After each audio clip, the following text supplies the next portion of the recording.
On the one hand, where were you, God? On the other hand, we cannot abandon God. But the question is, where was man? Inside the Virginia Holocaust Museum are many accounts of what can happen when hate is tolerated. But behind this barbed wire are more than just stories. There are lessons that need to continue to be learned.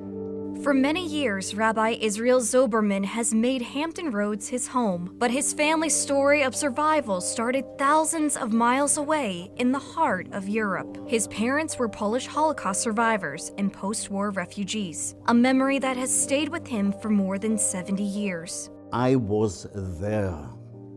I was there. Here I am, that cute little boy right here, with my grandpa walking the grounds of the camp. How old were you in this picture? This is about 3 years old. From 1947 to 1949, Rabbi Zoberman's family lived in a refugee camp in Wetzlar, Germany. World War II had recently ended and many Jewish families were starting over. The majority of them lost their belongings, homes, and family members. But Rabbi Zoberman says one thing was for certain. We were safe in the DP camps. Before Rabbi Zoberman was born, his father went to school in Warsaw. At the time, the Nazis had occupied Poland, and shortly after, a rumor about Hitler's final solution spread. Rabbi Zoberman says his father tried to warn his family, but wasn't believed until his grandmother confronted a German officer. My grandma Rachel, who looked German, beautiful blonde, engaged a German officer in conversation, perfect German. Said, hey, my son came from Warsaw, distraught. Tell us what's going on. He's telling us that you're going to hurt us soon, when you're so civilized.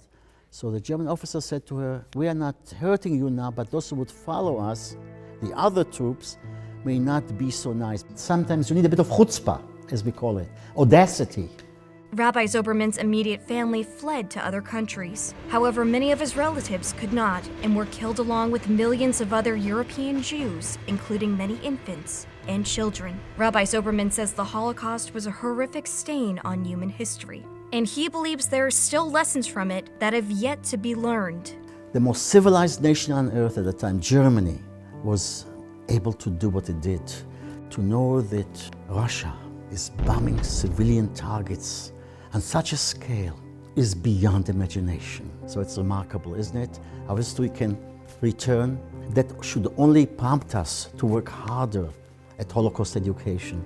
According to the Registry of Holocaust Survivors, there are less than 200,000 living survivors and family members, about 195,000 to be exact. Rabbi Zoberman says he recently buried his mother in Israel. Look how vital she is right here. My mom was born a fighter. Before boarding the plane home, Rabbi Zoberman says he packed up a valuable possession that once belonged to his mother. And I brought home a story of her community, Sarny, in Ukraine, that was destroyed by the Nazis. This contains a proud yet painful legacy. As a gift to his son. Always watch over it and pass it on to your children and those who will come after them. We are the witnesses to history. And anyone who hears our story becomes a witness too. In part 2 of Rabbi Zoberman's story, hear how history is possibly being repeated. You cannot forget the past. Such a past is etched within you in fire and blood. Rabbi Israel Zoberman was born in 1945 in Kazakhstan. During the first few years of his life, he and his family moved from country to country for their own safety. Part of their journey pictured in the Virginia Holocaust Museum in Richmond. Zoberman says there's a limited number of survivors from his generation who are still alive. According to the United States Holocaust Memorial Museum, there's about 195,000 individuals on the Registry of Holocaust Survivors. Though many of the individuals who have registered their names and historic information have passed away over the last 15 years, which is why at age 77, Zoberman continues to dedicate his life to speaking out against antisemitism, much like his good friend, Elie Wiesel, who died in 2016. Never shall I forget that first night in camp, which has turned my life into one long night. Never shall I forget that smoke. Never shall I forget the little faces of the children, whose bodies I saw turned into wreaths of smoke beneath a silent blue sky. Elie Wiesel. Zoberman believes the world was robbed of so much brilliance and talent. Inside the Virginia Holocaust Museum is a Hall of Fame exhibit displaying many Jewish familiar faces. Albert Einstein and his groundbreaking discoveries, and Ruth Ginsburg, who advocated against discrimination. Can you imagine 1.5 million children who happen to be Jewish? And all the Nobel Prize winners, all the healers for humanity would have emerged, all the lives that were taken with them, generations of our people who will never be here.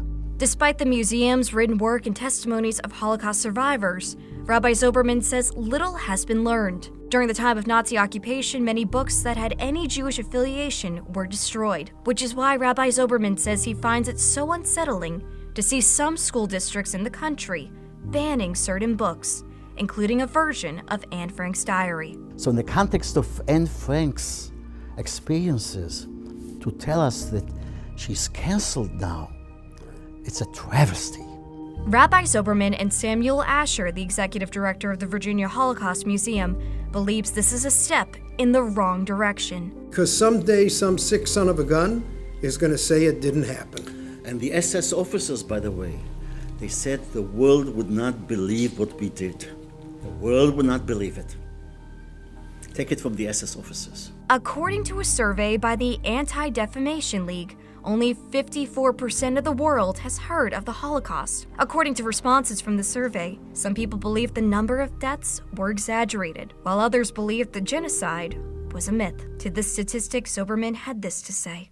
We cannot be indifferent. As Elie Wiesel taught us, indifference is the ultimate danger. In Richmond, Danielle Seda, News 3.